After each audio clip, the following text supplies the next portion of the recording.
maybe grab like a couple of Am I taking it today? size of the hot.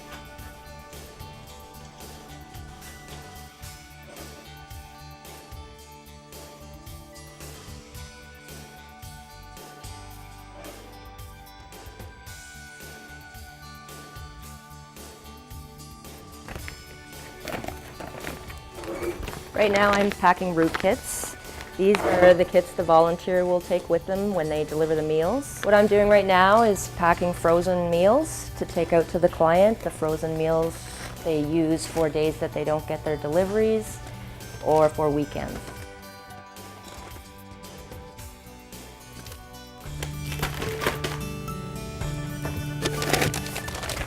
On the route sheet, it's marked that the client is getting frozen meals and it's highlighted so the volunteer does not forget to give them their frozen meal along with their hot.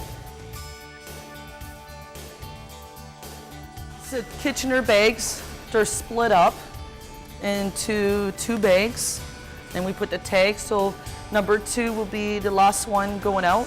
Number 1 obviously will be first. And then the volunteers take the bag and then they deliver it. And those are the Cambridge bags. And that's it.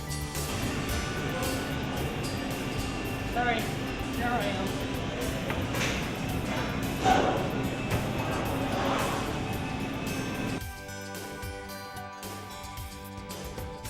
Cambridge Meals on Wheels goes first. We usually do it at about 10:15 because it has to be in Cambridge by 11 o'clock and the volunteers take it out from there. So about 10:15 we do Cambridge Meals. It takes about 15 minutes, maybe sometimes less, it just depends on how many meals. And then it goes out to the van driver who delivers it to Cambridge so that it gets there for 11 o'clock and they start delivering from there. The trays that we use are actually called Oliver. It's an Oliver product and it comes from a company in Montreal. And what happens is we have the paperboard tray which can be reheated in the microwave or in the oven. So any client will be able to reheat their meal. So it goes into that container and then goes in the machine, and it's actually a plastic film that goes over the top of it. And as you can see, you don't have to hold the seal down for long. This little guy right here is the thermometer. So we sit him on top of the hot packs to get him hot. And then he travels along in a meal. So we actually pay for an extra meal. And it just goes out on the route, goes through the route, comes back. And that thermometer that she's putting in underneath the food, she puts the thermometer in right underneath the meat portion of the food, because that's the part we're the most worried about, where the most danger can occur.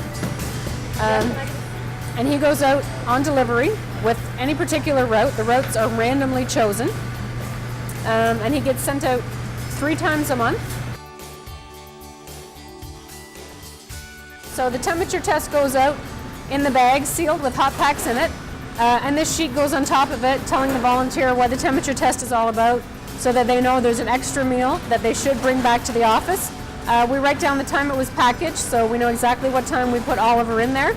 And they write down what time their route ended so we know exactly how many minutes Oliver was actually out on delivery. And then we can figure out how long the route was, what the temperature was, and if the food was safe or if it wasn't.